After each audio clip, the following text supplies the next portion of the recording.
அவர்கள் பைத்தியத்தை போல கத்திக் கொண்டிருக்கிறார் என்பதற்கெல்லாம் நாம விடை சொல்ல முடியாது.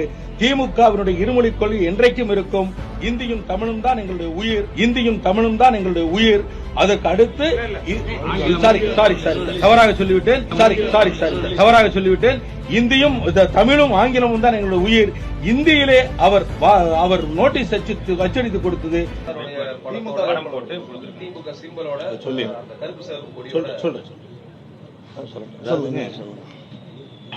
நான் நீங்க கேட்கறதுனாலதான் இதுக்கு பதிலே சொல்றேன். ஏன்னா பத்திரிகையாளர்கள் நம்ம எப்பொழுதும் நமக்குள்ள உறவு என்ன காரணம்னா நீங்க தான் இந்த விஷயங்களை வெளியே கொண்டு போறவங்க. இதுல என்னன்னு கேட்டீங்கன்னா முதல்ல ஒரு விஷயத்தை தெளிவுபடுத்திடுறேன். திமுகவினுடைய கொள்கை இருமொழி கொள்கை. ஒன்னு ஆங்கிலம், இன்னொன்று தமிழ். தமிழும் ஆங்கிலமும் தான் திமுகவுடைய கொள்கை. எந்த இடத்திலும் திமுக எந்த காலகட்டத்திலும் இந்தியை எதிர்க்கவில்லை. இந்தி திணிப்பை மட்டுமே எதிர்க்கிறோம். முதல்ல அதுல தெளிவா இருக்கிறோம். நாங்க இந்தி திணிப்பை எதிர்க்கிறோம். இப்ப ஈரோட்ல நிறைய ஜவுளி சார்ந்த தொழில் இருக்கு. அவங்க வியாபாரத்துக்கு வட இந்தியா போறாங்க. நிறைய பேர் இந்தி பேசுவாங்க. ஆனால் தமிழ் உணர்வோடு தமிழன் என்கின்ற அந்த பெருமையோடு இருக்கிறாங்க. ஆனால் அங்க போய் பேசுகின்ற பொழுது தொழில் ரீதியாக இந்தி பேசுறாங்க. அதுக்காக அவங்க அது ஒரு விஷயம். இந்த நோட்டீஸை பத்தி சொல்லணும்னு சொன்னீங்கன்னா இந்தி திணிப்பை என்றைக்கும் திமுக எதிர்க்கும். இன்று மட்டுமல்ல, அன்றும் இன்றும் என்றும் எதிர்க்கும். அதுல தெளிவா இருக்குது திமுக. அடுத்து இந்த நோட்டீஸை பத்தி சொல்லிடுறேன். லக்கி கோத்தாரி என்பவர் ஒரு வட இந்திய சமுதாயத்தை சார்ந்தவர். அவருடைய பாட்டார் காலத்துல, முப்பாட்டர் காலத்திலேயே ஈரோடுக்கு அவங்க ஜவுளி சார்ந்து தொழில் செஞ்சுட்டு இருக்காங்க. கோத்தாரி குடும்பம் என்று சொன்னால் ஈரோட்ல தெரியாதவங்களே இருக்காது. ஜவுளி சார்ந்து தொழில் செய்யறவங்களே கோத்தாரி குடும்பம்னு தெரியாது இருக்காது. அந்த லக்கி அந்த கோத்தாரி குடும்பத்திலிருந்து லக்கி கோத்தாரி இருக்கிற ஒரு 30 வயது 35 வயது இளைஞர் திராவிட முன்னேற்ற கழகத்திலே தொடர்ந்து, நான் இந்த இயக்கத்துக்கு ஒரு 10 ஆண்டுகளாக, இந்த 10 ஆண்டு காலமாக அவர் தொடர்ந்து எனக்கு தெரிந்த 10 வருஷமா எங்க கூட பயணிச்சுட்டு இருக்கார். திமுகவில் இளைஞரணியில் இருந்து கொண்டிருக்கிறார். கட்சியினுடைய உறுப்பினர்.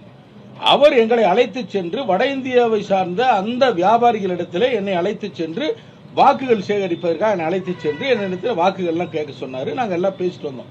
அதன் பிறகு அவராகவே நான் அந்த வாக்கு சேகரிக்கின்ற பொழுது தமிழ்ல நோட்டீஸ் கொண்டு எல்லாத்தையும் கொடுத்துட்டு வந்தேன். அப்பொழுது அங்கே அவருடைய சமுதாயம் சார்ந்தவர்கள் அவரிடத்துல அதாவது லக்கி கோத்தாரியை பொறுத்த வரைக்கும் இங்கே பிறந்தவர், இங்கே வளர்ந்தவர், இங்கே இருக்கின்ற பள்ளியிலே படித்து தமிழ், ஆங்கிலம், அவருக்கு இந்தி, அவருடைய சொந்த மொழியான மொழியும் அவருக்கு மிகவும் அத்துப்படி. அவரிடத்துல சொல்கிறார்கள், அவர் சமுதாயம் சார்ந்தவர்கள் சொல்கிறார்கள், நீ தமிழிலே நோட்டீஸை போட்டுக்கொண்டு எங்ககிட்ட கொடுக்கிற, எங்களுக்கு எதுவுமே படிக்க தெரியாது, நீ நம்ம மொழியில நீ கொடுத்தீங்கன்னா நான் படிப்பேன்னு அவர்கிட்ட கேட்டிருக்காங்க. அதற்காக அவர் எங்களிடத்திலே கூட சொல்லவில்லை.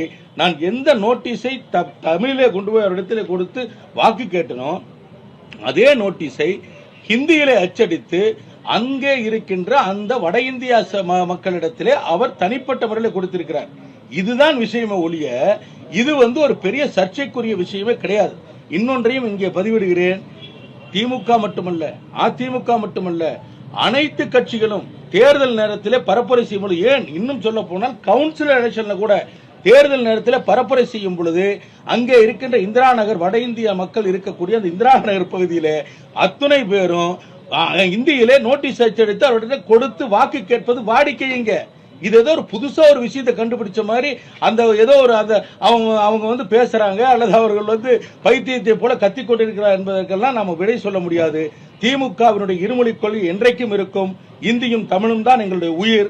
அதற்கு அடுத்து தவறாக சொல்லிவிட்டேன். இந்தியும் தமிழும் ஆங்கிலமும் தான் எங்களுடைய உயிர். இந்தியிலே அவர் நோட்டீஸ் அச்சடித்து கொடுத்தது லக்கி கோத்தாரியுடைய தனிப்பட்ட விருப்பம். அவர் செய்திருக்கிறார். இந்த செய்தி வந்ததற்கு பிறகு அவர் அப்படி ஒரு நோட்டீஸ் அச்சடித்து கொடுத்தாரு என்பது தெரியும். ஆனால் இதில் என்னை பொறுத்தவரையிலும் தனிப்பட்ட முறையிலே அவர் எனக்காக பிரச்சாரம் செய்திருக்கிறார். அதில் தவறில்லை என்று நான் கருதுகிறேன்.